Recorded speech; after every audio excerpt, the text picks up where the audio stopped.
Mon invité est journaliste, auteur de nombreux ouvrages, à l'origine également du magazine Contre-terrorisme que voici.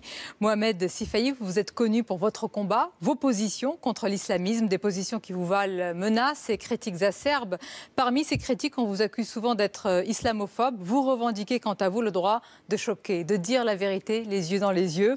On va justement en parler sans tabou, ni langue de bois, si vous le voulez bien, dans cet entretien. Tout d'abord, dans l'actualité, il y a eu les premières pistes hier d'Emmanuel Macron sur l'islam de France ou l'islam en France. Pour le moment, ce sont des premières pistes prudentes, tout en retenue. Le président, manifestement, ne veut pas bousculer, choquer, provoquer. Il a raison ?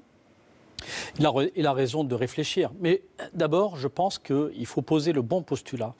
Jusqu'à présent, les différents chefs d'État qui se sont succédés et qui ont voulu organiser, comme ils disent, l'islam de France, se sont tous plantés, passez-moi l'expression. Pourquoi ? Parce que je ne pense pas qu'il appartient à la République de dire quel islam elle veut. Il appartient en revanche à la République de dire quel islam elle ne veut pas.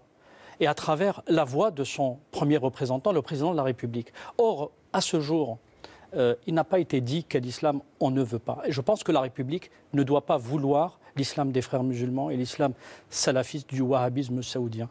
Parce que ce sont ces deux islams qui ont phagocyté, en l'occurrence, la culture et la civilisation islamique depuis plusieurs années, plusieurs décennies, et qui en ont fait, finalement, le produit de cet archaïsme qui, à tout le moins, se distingue par des choses inacceptables et incompatibles avec des sociétés modernes, que ce soit dans les grandes démocraties ou dans le monde arabo-musulman, faut-il le rappeler, à tout le moins, sinon au pire par, je dirais, une violence barbare qui s'est exprimée ces dernières années à travers Daesh.